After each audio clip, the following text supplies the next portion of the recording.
और इस बीच एक बड़ी खबर सामने आ रही है। बड़ी जानकारी इस वक्त की आपको बता दें, पलवल में जाम में फंसी एम्बुलेंस। पलवल में एम्बुलेंस जाम में फंसी है। बड़ी खबर इस वक्त सामने आ रही है पलवल से, और ये तस्वीरें हम आपको दिखा रहे हैं, मौके की तस्वीरें आप देखिए। जाम में एम्बुलेंस फंसी हुई है। सड़क पर किसान प्रदर्शन कर रहे हैं, गाड़ियों की लंबी कतार लगी हुई है और इन्हीं गाड़ियों के बीच में काफी देर से ये एम्बुलेंस फंसी हुई है।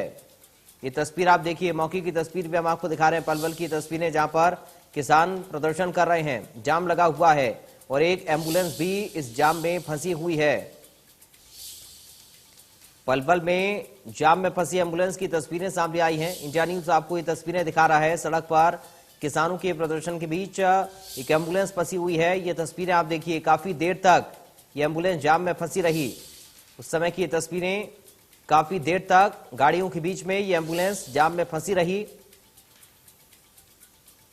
किसानों के प्रदर्शन की वजह से ट्रैफिक जाम हुआ। लंबी कतार गाड़ियों की नजर आ रही है और इन्हीं गाड़ियों के बीच में एक एम्बुलेंस फंसी हुई है। आप देखिए तस्वीरें, और काफी देर तक ये एम्बुलेंस वहां पर जाम में फंसी भी रही। तो ये तस्वीरें हम आपको दिखा रहे हैं पलवल से, ये तस्वीरें जहां पर एक एम्बुलेंस गाड़ियों के बीच में फंसी हुई है। सड़क पर जाम लगा हुआ है और इसमें एम्बुलेंस फंसी हुई है। तो ये पलवल से तस्वीरें सामने आ रही हैं। ये देखिए, गाड़ियों के बीच में किस तरह जाम में एक एम्बुलेंस फंसी हुई है। किसानों के भारत बंद को लेकर किसानों का प्रदर्शन यहां पर हुआ और इसकी वजह से ट्रैफिक जाम हुआ है और इसी ट्रैफिक में एक एम्बुलेंस भी फंसी हुई है। इस तरह की तस्वीरें देखिए, पलवल से सामने आई हैं तस्वीरें जहां पर जाम में एम्बुलेंस फंसी हुई नजर आई है।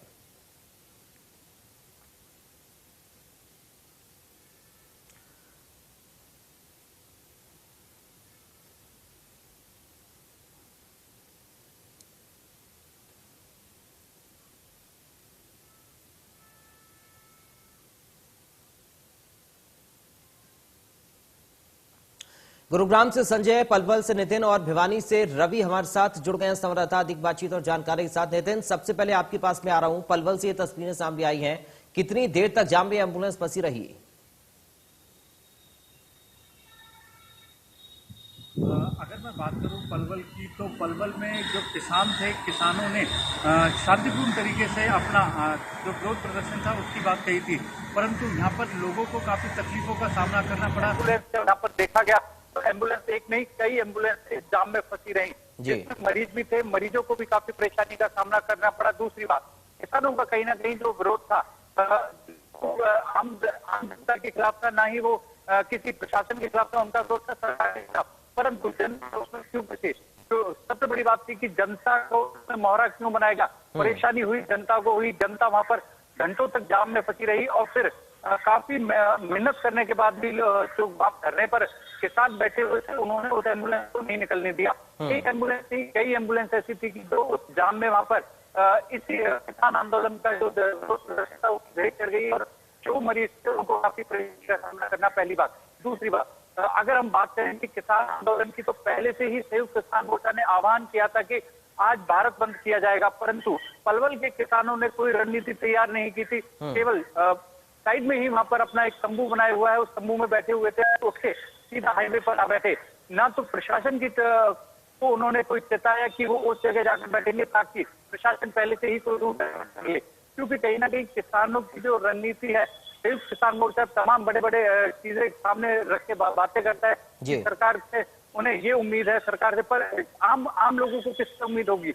आम लोगों को पूरी तरह से यहाँ पर परेशान किया गया, क्योंकि चंद किसान यहाँ पर इकट्ठे हुए और ज्यादा किसानों को यहाँ पर बोलबाला नहीं दिखा। केवल अगर हम बात करें तो मुश्किल से 200 से 250 किसान इकट्ठे हुए, तो उन्होंने यहाँ जाम किया और उसी जाम की बदौलत जो एम्बुलेंस थी, इसमें जो मरीज थे वो भी जो उनका किसानों का प्रदर्शन था उसकी वो भेंट कर गए। ठीक है, आप नितिन मेरे साथ बने रहिए। रवि, भिवानी में किस तरह की तस्वीर सामने आई है किसानों के इस भारत बंद के आह्वान पर? जी बिल्कुल पराग, अगर बात करें भिवानी की मैं बात करूं तो यहाँ पर तमाम हाईवे, चाहे भिवानी हिसार राष्ट्रीय राजमार्ग संख्या 148B की बात करें, भिवानी चरखी दादरी जयपुर राष्ट्रीय राजमार्ग की बात करें, भिवानी रोहतक राष्ट्रीय राजमार्ग की बात करें, भिवानी चंडीगढ़ राष्ट्रीय राजमार्ग की बात करें, भिवानी दिल्ली राष्ट्रीय राजमार्ग की बात करें, तमाम जो राजमार्ग थे उनको पूरी तरह से ब्लॉक किया गया था, अवरुद्ध किया गया था। 16 जगहों पर जाम लगाए गए थे, 9 जगहों पर नाके लगाए गए थे, हालांकि पुलिस के द्वारा की पूरी तरह से किसी भी तरह से लोगों को कोई परेशानियां ना हो। एक बड़ी बात यह रही कि शहर पूरी तरह से खुला रहा, पूरी मार्केट जो है, पूरे बाजार जो है, पूरी दुकानें, वो तमाम दुकानें आज खुली देखी गई थी। हालांकि बाजारों में दुकानदारी पर जरूर असर पड़ा था, क्योंकि जो बाहर से लोग आते हैं, ग्रामीण तबके से जो लोग आते हैं, उनको काफी मुश्किलात पेश आई थी। जो जाम लगाए गए थे, सड़क मार्ग अवरुद्ध किए गए थे, और सड़क मार्ग भी उन्हीं लोगों के द्वारा अवरुद्ध किए गए थे जो कि लगातार धरना प्रदर्शन किए हुए हैं, जिन्होंने लगातार धरने दे रखे हाईवेज के आसपास। चाहे भिवानी चरखी दादरी मार्ग पर कितलाना टोल की बात करें, भिवानी हिसार मार्ग पर प्रेमनगर गांव के पास जो धरनारत किसान उनकी बात करें, गांव बामला की बात करें जो कि भिवानी दिल्ली मार्ग पर पड़ता है, गांव धनाना की बात करें जो कि भिवानी महम भिवानी मुंडाल चंडीगढ़ मार्ग पर पड़ता है। इन तमाम रोड्स पर जो है जरूर जाम लगाए गए थे सुबह 6 बजे से लेकर 4 बजे तक। एक बड़ी बात और भी रही यहाँ पर कि जो रेलवे ट्रैक्स थे वो भी बाधित किए गए थे, और रेलवे ने अपने एहतियात के तरीके से 6 से 4 बजे तक तमाम जो गाड़ियां हैं रद्द की हैं। चाहे हिसार सिरसा को जाने वाली गाड़ियां थी, दिल्ली को जाने वाली गाड़ियां थी, या फिर रेवाड़ी जयपुर को जाने वाली तमाम गाड़ियां थी। इस ट्रैक की जो गाड़ियां थी, तमाम गाड़ियां 6 से 4 बजे तक पूरी तरह से उनको रद्द किया गया था, निरस्त किया गया था। ठीक है संजय, गुरुग्राम की क्या तस्वीर है आज? भारत बंद का जो आह्वान किसानों ने किया, कितना असर उसका रहा, और क्या वहां पर भी मुश्किलात का सामना आम जनता को करना पड़ा है?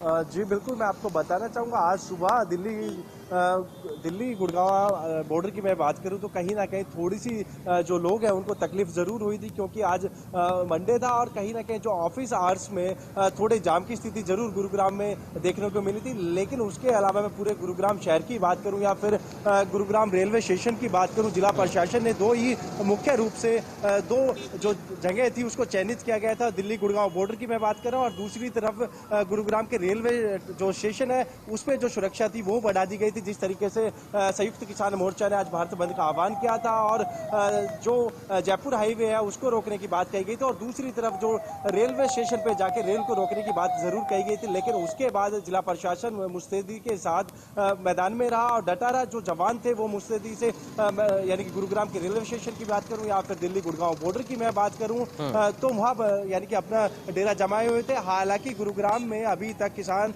या फिर उनके साथ जो अन्य संगठन मिलकर आज भारत बंद का आह्वान किया था, ऐसा कुछ देखने का नहीं मिला। इस समय मैं मौजूद हूं गुरुग्राम के राजीव चौक पे, जो दिल्ली जयपुर हाईवे, और साथ ही साथ जो पुलिस की जो पीसीआर है वो यहाँ मौजूद है। जो ट्रैफिक है वो सामान्य रूप से अब यहाँ चल रहा है। हालांकि सुबह थोड़ी सी तकलीफ लोगों को दिल्ली गुड़गांव बॉर्डर पर जरूर हुई थी, लेकिन उसके बाद गुरुग्राम में पूरा जो है शांति पूर्वक, यानी कि जो रूटीन था उसके तहत गुरुग्राम खुला, और जो लोगों हैं वो अपने घरों से बाहर निकल रहे हैं। हालांकि सुबह कुछ सामाजिक संगठनों ने गुरुग्राम के सदर बाजार में जो